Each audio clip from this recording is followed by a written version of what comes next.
The text arrived at 3:47 p.m. on a Tuesday, right as I was finishing a Bach invention with my private student. 16-year-old Sophie was struggling with the fingering in measure 12 when my phone buzzed on the piano bench beside me. "Sold your piano for $500. We need the money. Don't make a scene about it. Jake." I stared at the screen for exactly 10 seconds before my student noticed my sudden stillness. "Miss Hartwell? Are you okay?" I forced a smile and slipped the phone into my jacket pocket. "Let's work on that left-hand passage again, Sophie. Remember, it's all about the wrist motion." But my mind wasn't on Bach anymore. It was on the 1925 Steinway Model M that had been sitting in my parents' living room for the past 3 years. The piano I'd been restoring piece by piece. The piano my grandfather had left me in his will. The piano worth $2.8 million that my brother had just sold for $500.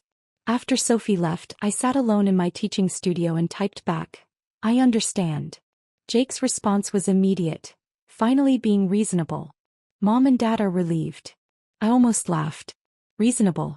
If only he knew what reasonable actually looked like. 27 minutes later, my phone rang. Unknown number with a Manhattan area code. "Hello. Is this Elena Hartwell?" The voice was cultured, excited. "My name is Charles Morrison from Morrison & Associates Fine Arts. I believe I just purchased a piano that belongs to you." My heart started beating faster. "What kind of piano?" "A 1925 Steinway Model M. Serial number 241847. The gentleman who sold it to me mentioned it belonged to his sister, but when I got it back to my workshop..." He paused and I could hear him moving around. "Miss Hartwell, are you aware of what you have here? Tell me. This isn't just any Steinway. This is one of the experimental models from Steinway's golden period. The soundboard is original Sitka spruce, the action is completely intact, and the case..." Another pause. "Ms. Hartwell, this piano was owned by Vladimir Horowitz from 1926 to 1943. I found the authentication papers tucked inside the bench." The room spun slightly.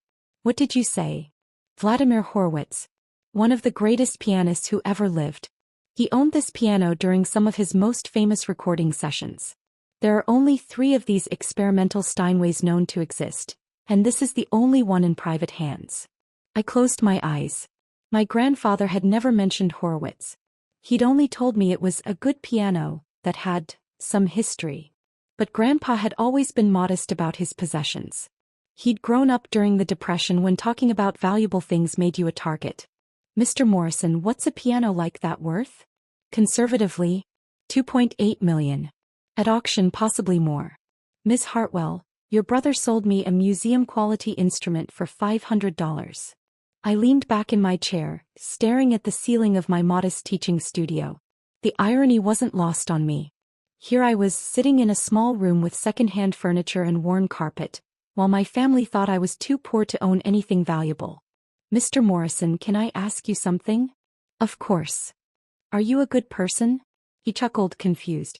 "I like to think so." "Why?" "Because I'm about to tell you something that might change how you feel about your purchase." I spent the next 10 minutes explaining the situation. My grandfather's will. My brother's financial problems. My parents' assumption that I was just a struggling piano teacher who couldn't afford to maintain an expensive instrument. What I didn't tell Mr. Morrison was that I wasn't struggling at all. Elena Hartwell, the piano teacher, was just my public persona. In reality, I was Elena Hartwell, the composer, whose symphonic works had been performed by the New York Philharmonic, the Boston Symphony, and the London Symphony Orchestra. My last commission piece had earned me more money than my brother made in 3 years at his sales job. The modest teaching studio was deliberate. I'd learned early in my career that success in classical music made people uncomfortable. When I told my family that the Vienna Philharmonic had commissioned a piece from me, my mother had asked if I was finally going to get a real job with benefits. When I'd mentioned traveling to London for a premiere, my father had suggested I look into teaching at the local community college instead. So I'd stopped talking about my real work. I let them think I was Elena, the piano teacher who barely scraped by, rather than Elena, the composer who owned a penthouse apartment in Manhattan and a house in the Berkshires. It was easier than constantly defending my choices to people who couldn't understand that artistic success didn't always look like their version of traditional stability. "Mr. Morrison," I said finally, I have a proposition for you. I'm listening. Keep the piano. But I want you to do something for me first. After we finished our conversation, I sat in the quiet of my studio, surrounded by the sheet music of my latest symphony, a piece the Chicago Symphony Orchestra had commissioned for their 2024 season. The commission alone was worth more than my parents' house, but they didn't know that. They thought I was giving piano lessons to children for $25 an hour. I pulled out my phone and called my assistant, Marina. Elena? How did the lesson go with Sophie? Marina, I need you to prepare some documents for me. Financial statements, portfolio summaries, and the authentication papers for Grandpa's piano. Is everything okay? My family just sold a $2.8 million piano for $500. There was a long pause. Should I call the lawyers? Not yet. First, I'm going to give them a chance to understand what they've done. 2 hours later, I was standing on my parents' front porch in Westchester, holding a leather portfolio that would change my family's understanding of everything. The house looked exactly the same as it had when I was growing up. White colonial with black shutters, perfectly manicured lawn, 2-car garage that Jake had been using as storage for his latest failed business venture. My mother opened the door wearing the worried expression she'd worn constantly since Jake's third business failure in 5 years. Elena, what are you doing here? Jake said you were upset about the piano. Can I come in, Mom? She stepped aside and I could see my father in his usual recliner, reading the Wall Street Journal with the intense concentration of someone who understood numbers but had never quite figured out how to make them work in his favor. Jake was sprawled on the couch, scrolling through his phone with the satisfied expression of someone who thought he'd solved a major problem. The living room felt smaller than I remembered. The space where the Steinway had stood for 3 years was now occupied by a folding table covered with Jake's business papers. Invoices, contracts, and what looked like a stack of overdue notices.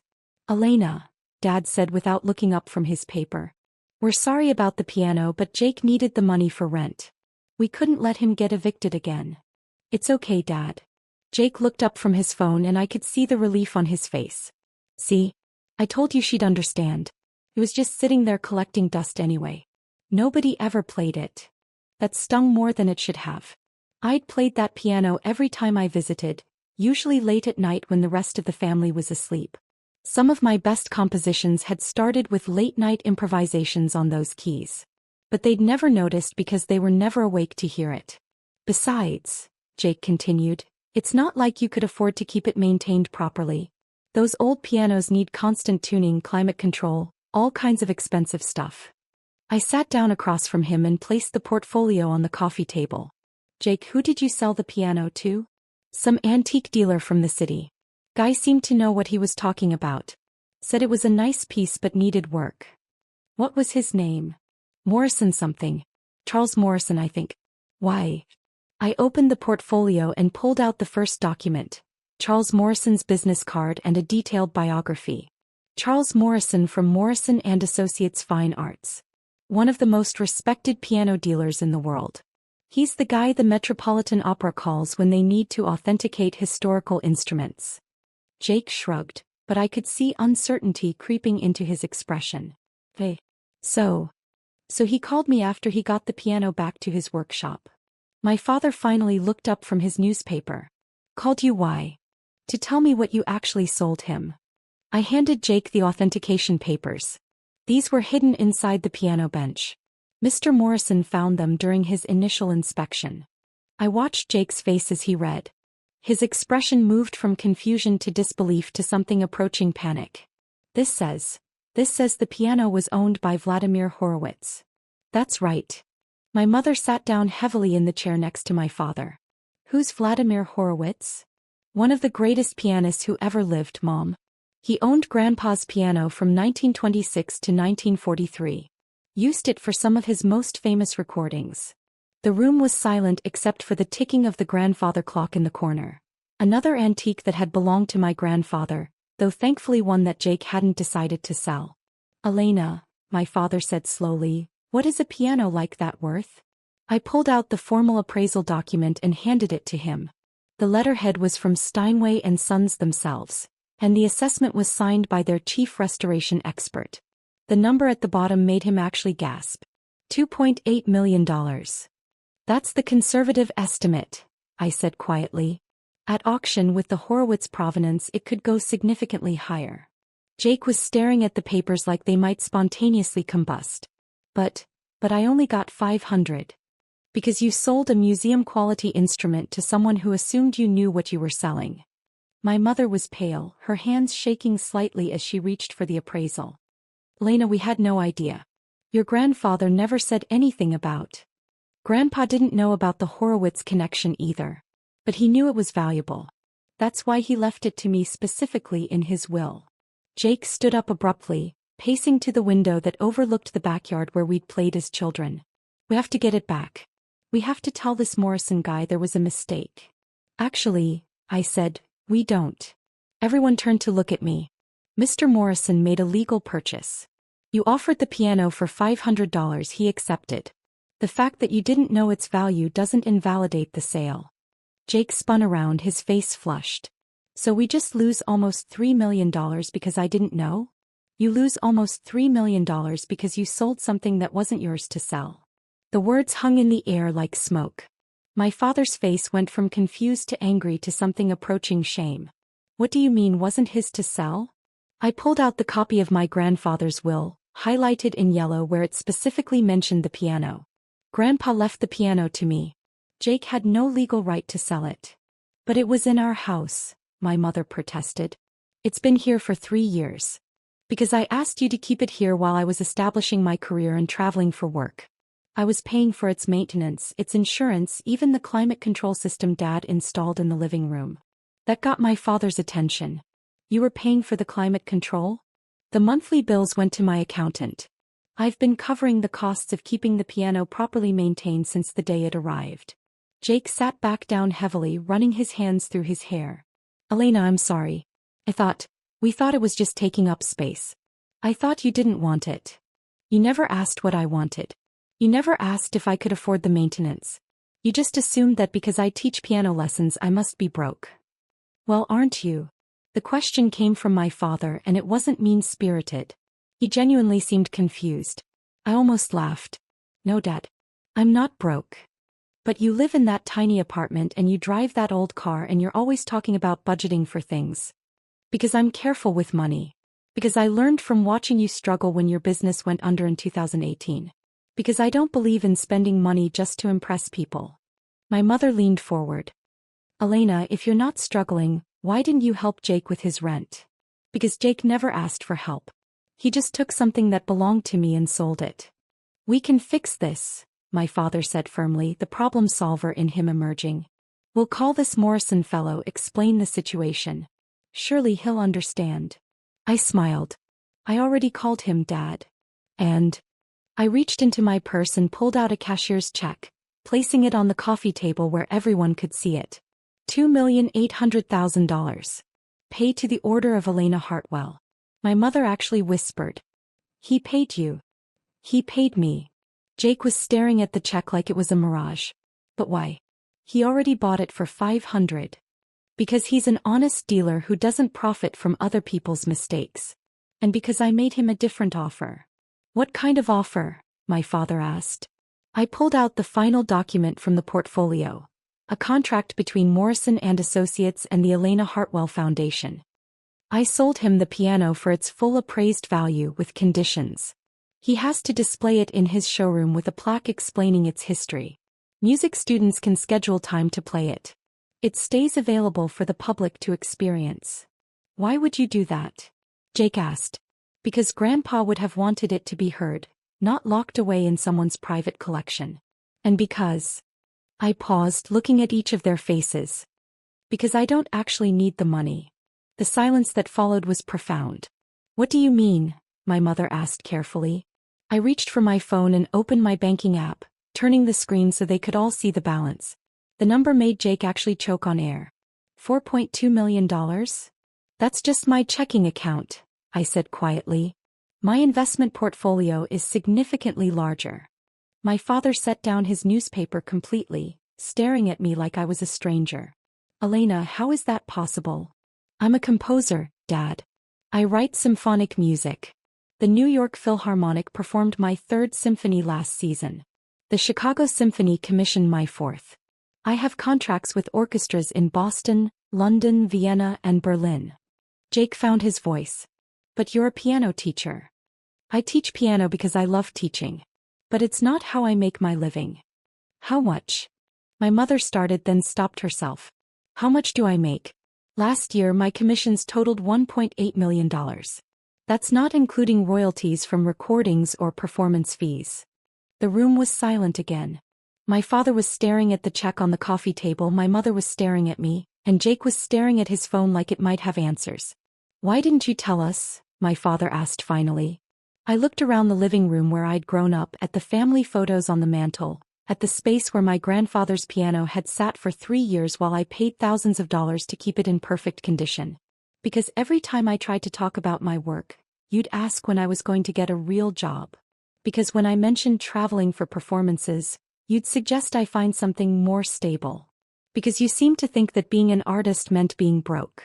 My mother's eyes filled with tears. We were trying to help. I know. But I didn't need help. I needed you to trust that I knew what I was doing with my life. So when you said you were budgeting, my father started. I was budgeting for a new house in the Berkshires. When I said I couldn't afford to go on vacation with you last summer, it was because I was recording an album with the London Symphony Orchestra. Jake was still processing. So what happens now? Now you learn that actions have consequences. You stole and sold a multi-million-dollar instrument. That's grand theft. It's a felony. Elena, my father started, but I held up a hand. However, since I got full compensation and Mr. Morrison is happy with his purchase, I'm not pressing charges. But this is the last time any of you make decisions about my property without asking. We understand, my mother said quickly. Do you? Because this isn't just about the piano. This is about respect. About seeing me as an adult who's capable of managing her own affairs. I stood up and gathered the documents, leaving the check on the table. I'm going to leave this with you for tonight. Why? Jake asked. Because I want you to think about what almost happened. You almost stole $3 million from your sister because you assumed she was too unsuccessful to own anything valuable. Elena, we're sorry, my father said. We had no idea you were doing so well. That's exactly the problem, Dad. You never asked. You just assumed that because my life looks different from yours it must be wrong. I headed toward the door then paused. Oh, and Jake?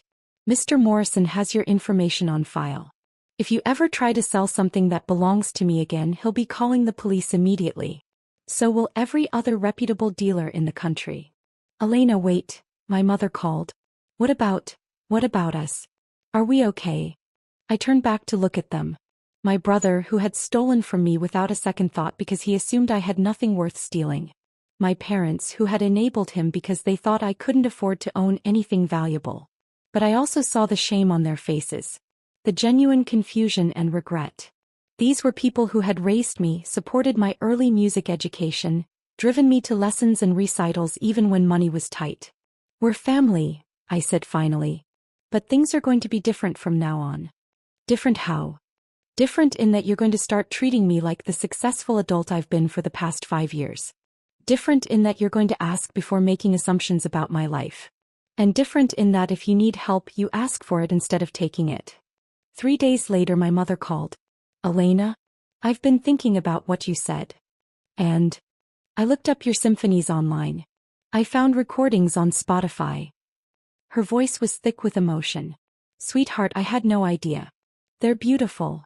I was sitting in my penthouse apartment looking out at Central Park, working on the orchestration for a piece that would premiere at Carnegie Hall in 6 months. Thank you, Mom. I found articles about you too. Reviews from the New York Times, interviews in classical music magazines. They call you one of the most promising composers of your generation. I'm just doing what I love. But why didn't you tell us? Why didn't you show us these articles, these recordings? I set down my pencil and leaned back in my chair. Because when I tried to share my excitement about a good review, you'd change the subject to ask if I'd thought about applying for jobs at the local school district. When I mentioned that a symphony had been well received, you'd suggest I use my musical skills to teach elementary school. We were worried about your financial security.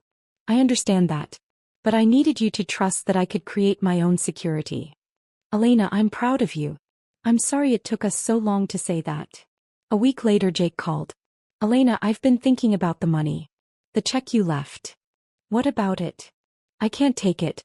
Not all of it. I know I screwed up, but taking $3 million from my sister. That's not who I want to be. I was surprised. What are you proposing? Keep most of it. But let me take enough to get back on my feet properly. Not just pay rent, but maybe go back to school, learn something that actually interests me instead of jumping from one get-rich-quick scheme to another. What interests you? Music, actually. I've been listening to your symphonies and I had no idea how complex composition was. I'd like to understand it better. Maybe learn audio engineering, work with recording studios. 2 months later, Jake started classes at Berklee College of Music. My father, meanwhile, had become my unofficial publicist, telling everyone he met about his daughter, the composer. My mother had started attending local symphony performances, texting me photos from concert halls across New England.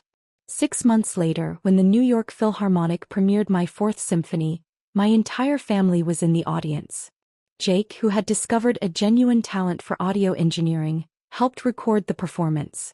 My parents sat in the front row, tears streaming down their faces as they heard music their daughter had created being performed by one of the world's greatest orchestras. After the performance, as we stood in the lobby surrounded by musicians and critics and other composers, my father pulled me aside. Elena, I need to apologize. Dad, we've been through this. No, let me finish. I need to apologize not just for what happened with the piano, but for all the years I didn't see you. Really see you. I was so worried about your financial security that I missed the fact that you'd already created something much more valuable than security. You'd created art. I hugged him then in the lobby of Lincoln Center, surrounded by the sound of my music still echoing in the concert hall. I love you, Dad. I love you too. And I'm proud of you.